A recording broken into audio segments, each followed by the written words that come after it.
So the very first question was generally about the introduction. Whenever somebody is asking, introduce yourself, right? Keep in mind that through your resume, they already know you most of the time.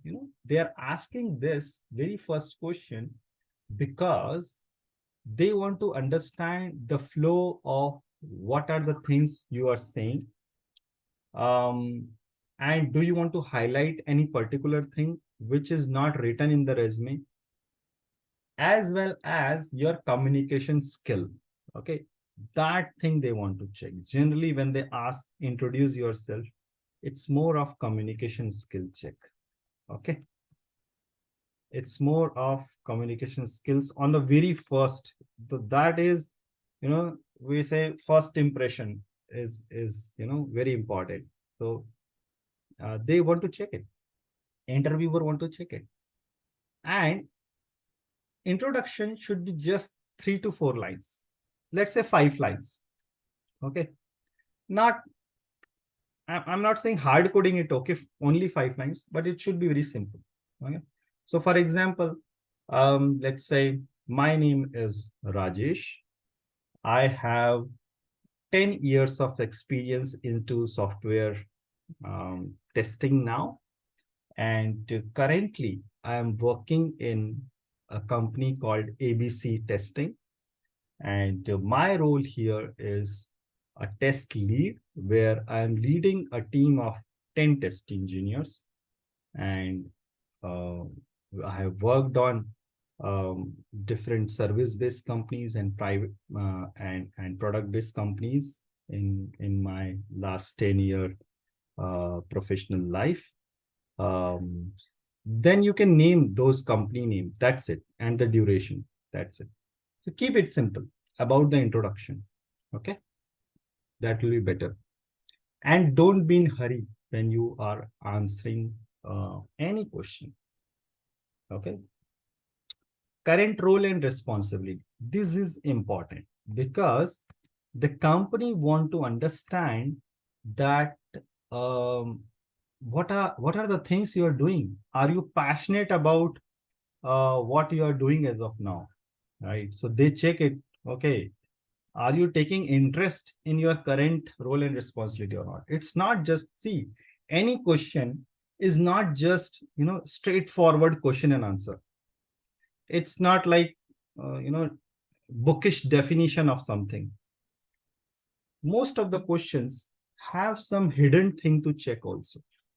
So when we are asking about the roles and responsibility, then again describe in 4 to 5 lines or 5 to 6 lines that what exactly you do, right? So here you can, whenever you are talking about role and responsibility, first explain about your domain also. First explain about your, the real product where you are working. That also explain it in a simple way. Okay. So for example, if somebody will ask me, what is your current role and responsibility? As a test lead, let's say I'm a test lead as of now, or let's say I'm a senior test engineer, right? What I will say is, I'm working with a company who is working in insurance domain. So here we actually check when somebody is putting their demographic detail or the whole detail when they buy the insurance, what are the benefits they are going to get and what will be the premium value. My role in this, the whole process of checking this thing is doing the analysis of the requirement, and based on that we create the test scenarios, we create the test cases in Jira or a tool called TestRail, and we have a release cycle. In every 15 days we release it. So my responsibility is to handle the regression phase also, where we have to execute more than 200 test cases. So we distribute our test cases among ourselves, and I have the ownership to whenever there is defect is coming, we discuss among ourselves. I present the test summary report once the test execution is done. And we do a lot of discussion whenever it is required, whenever there is a blocker. I discuss those things, right? That's it. Basically, you should explain what you are doing. I'm not saying it's just like an ideal answer. What I'm saying is, if you have API testing you are doing, explain it in your role and responsibility. If you are doing JMeter performance testing also, or automation also, explain it in a very simple way, what you are doing. Don't explain your framework. Okay, as of now, you don't have to explain about your framework. You just explain your role and your responsibility, what you are doing. When should we stop testing? That's a tricky question. That's a tricky question. So let's understand. If you want to give straightforward answer, it's like when the acceptance criteria are met. Okay. When the acceptance criteria are met based on the stories or the ticket we are picking, right? There are acceptance criteria. Once it is met and we have checked all the impacted area, right? Then we can stop testing for a particular story or the epic. So this question you have to explain on your own, that you don't have to ask again to the interviewer that what you are asking. Is it about the story? Is it about the release? No, no, no. Because you are a test engineer, you know that at what different stages you do the testing. You know that, right? So you should say that if I'm, if I'm doing a testing for a story or the epic, we stop the testing when the acceptance criteria is met, when all the defects, the high priority and the medium priority defects are resolved and retested, then we stop it. Okay. Another thing is when we are doing the regression check before the release, we try to cover all the possible regression cases, to check everything is working fine or not. If we are satisfied with the whole requirement which is given to us is matching with the releasable items, the whole expectations are matching right with the actual result, we can stop the testing. Here is one point. Don't say like when the 90% testing is done, right? We never know like what is this 90%. Whether in the 10%, what is left, we don't know. Whether the 10% is left related to high priority cases, we don't know. As an interviewer, I don't know what is 90%. Why not it is 91%? Why we are picking just 90%? It may be 91. So you have to justify then why you are saying that particular percentage. So don't go by that. In your company, maybe you are doing it, but that doesn't mean that is the ideal way. Okay. What is software development life cycle? I'm not going into that much. Everyone knows it, but understand and explain it in a better way. Explain it. Okay. What are the different phases of this software development life cycle in a simple word, that whenever the requirement is coming, how the whole development thing happens. Now the question was actually why STLC is required when software development lifecycle is already there. The reason is because we want to do verification and validation, both the things. We want to do verification and validation, both the things. And we want to keep track of the testing activities also for every phase which is there in software development lifecycle. We want to do something on the testing side also, right? So that's why we need STLC as well. Though it's a theoretical thing, right? You are already doing that, but you should know how to explain it. What are some advantages of automation testing? You guys can read on. I'm not going into that part. What are some attributes of test cases? That is a very common thing about when you create the test case. What are the things you will put? The ID, description, test steps, test data, precondition, right? So some of the points the interviewee, actually the candidate forgot, but take your time to explain this thing. right? At least all these things. Preconditions may be there, right? Prerequisite. Test data will be there in test case. It should be. Then expected result, actual result also you can put, and the status. Okay. And maybe the bug number. Sometimes in some testing tool, test management tool, there is a field by which you can, you can put the defect ID also for a particular step. If there is a step, if while executing it, if there is a bug. Okay, just a minute. Then the next question is, what is defect priority?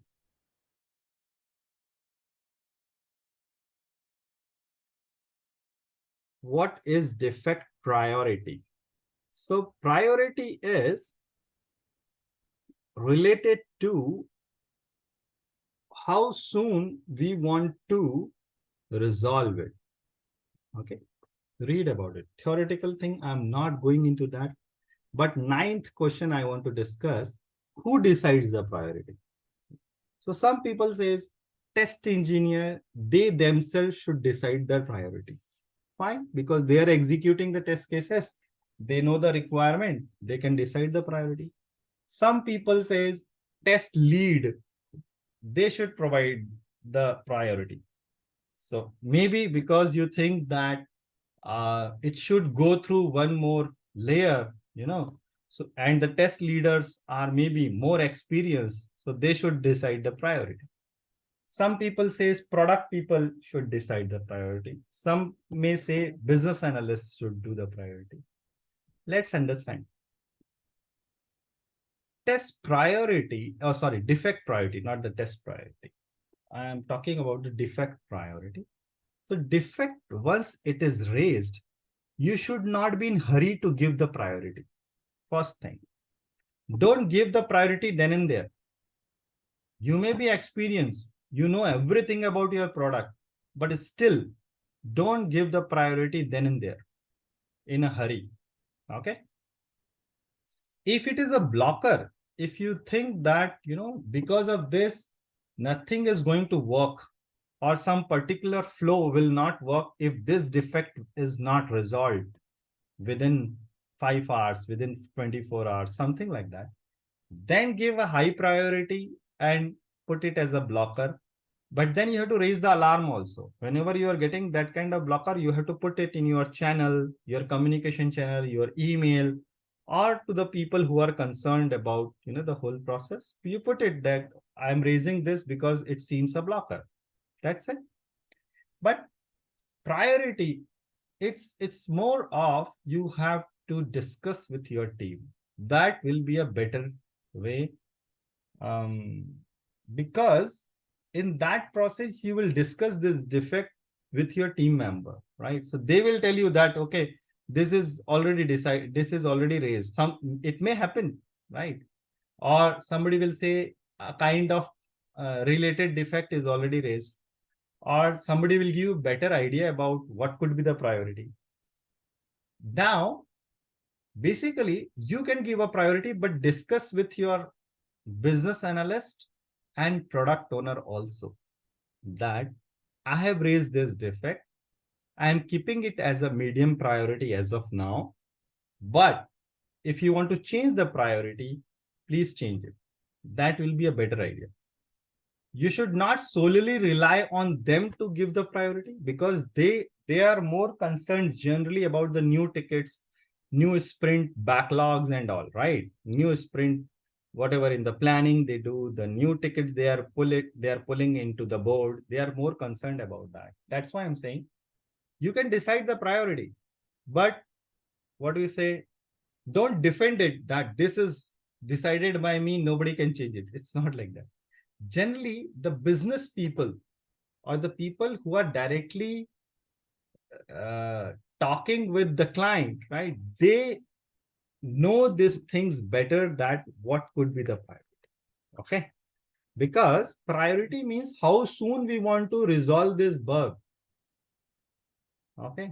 It's not like you want it to be resolved it fast. It's not like the tester want to get it resolved. That is called the priority. No, no, no, no. It's the business driven thing. Okay. So you should give, if somebody will ask me who decides the defect priority, I will say that whenever a defect comes, we discuss this thing with the team member quickly if they are available, and uh, we decide the priority. If it is a blocker, we raise it then and there. Otherwise, based on the experience, we keep it low, medium, or high. But then we discuss that defect as soon as possible with business analyst and product owner also, so that they can talk themselves or they can discuss with us to decide what will be the final priority to resolve that defect. Are you following agile methodologies framework? So that is a straight question. You have to tell whether you're following or not. But don't say that we are following halfway, midway, not fully, partially. No, no, no. When you will say we are following it partially, so we don't know how many percentage of agile methodology you are following, right? So either you say we are following or not following, but then during the discussion it will come out automatically. So for example, you will say, okay, we are following agile methodologies. Then they will ask you something related to retrospection meeting. When retrospection meeting happens, so you will say once in a quarter, something like that. Then they will come to know automatically. They'll say, no, no, no, probably you guys are not following it properly. So you can say yes, yes, because we are not doing retrospection in after every release or after every sprint. We do it quarterly, because of lots of, what we say, uh, lots of things to do we have. So we have our own process to do retrospection quarterly, but otherwise we follow all other things related to agile. Okay, it should be like this. What is blocker? We talked about it. Beta testing, let's understand. Again, a tricky question. And generally we think that, okay, why to read about it, why to know about it? But product-based companies, they are concerned about beta testing also, whether you understand this thing or not. Okay. So beta testing is a part of user acceptance testing, UAT, and this is done by the real user or the client at their own end, right? So there is a difference between alpha and beta. Read about it, why it is important and all. What are the Scrum meetings? So you have to explain like what different type of Scrum ceremonies we say, right? You attend, how it works, right? But explain it in a very simple way. What are the sequence of things you do once defect encountered? That's a very good question, because they want to understand how much seriously you take, when there is a defect, and what is your thought process about a defect. So don't give bookish answer. When somebody will ask, what are the things you do? So probably you will explain about the defect life cycle. No, no, no. They want the genuine answer, what you do. And while doing this, generally don't talk about what you are doing in your company. Generally, one way is, I will say, once the defect is raised, I generally check it again in different environment, and then I discuss with my test lead, and then we raise the defect. Once the defect ID is generated, then we assign it to the developer, and that's it, right? So that it should not be like this. Okay, I'm saying that you have to explain the whole process until you do till you do the whole retesting part and you're satisfied that it is working fine. So somebody is asked, what are the sequence of things you do once defect encountered? You have to explain the whole thing about retesting and everything, regression and everything. Okay, but in a simple way. So probably you maybe disagree with me, so we'll discuss about that thing again. Whenever a deviation from the expectation is there. So I capture all the evidences. I recheck it with the sequence of what we are doing, is correct or not. Once we confirm that it's the right steps we are following as per our requirement, um, I talk with my team and I talk with the developers also, who may be more closely to that particular requirement or the epic or the story. So I just explain them that, okay, this is the steps and it is happening, and with the screenshot and everything. And then we raise the defect. Once the defect is raised, it will be discussed in the sprint meeting, or it will automatically goes to the developers to discuss it. And then we get to know that, so we keep track of when it will be resolved. So once the priority is decided, we automatically get to know when we are going to get the fix. Once it is fixed, we test it again with all possible other scenarios. And if it is working fine, we close that defect. If it is not working fine, we reopen that defect with all the evidences. And this is how we the whole cycle will go on until it is working perfectly fine, until that defect is resolved. What other testings you do? So this question is about to check what are the things, other things you do apart from, let's say, UI functional testing. So that you can explain what are the things you do, API testing, what are the tools you use. So don't say just API testing. If you're using any particular tool, then tell, okay, this particular tool I am using. Okay, fine. And if you're using JMeter, so when you are doing it, that you can explain. Okay. This particular question is about query where we want um, to get the employee whose salary is between 5K and 10K. I'm not sure. People can put it in chat window. It should be between 5,000 and there should be one AND operator and this. So it should be like this. Agree with me, everyone? It should be not like between 5,000 comma 10,000. Check it at your end. Okay, fine. This particular question is to check whether you know joins or not, right? So it is about, there are two tables and we want to get something from both the table, right? Again, there is a suggestion here. Don't use inner join, even if it is perfect. That will raise another question. That will raise another question. So let's keep it. Select employee ID, name, location from EMP, join dep on this, where dep.dep name is this. There is a mistake here. It should be in single quote here, and it should be engineering, because the question was very, specific that employees working in only engineering department. So you have to keep it here engineering only. Okay. The rest of the things are fine. Here, basically, you could have used this so to make it more clear. It should be emp.empid,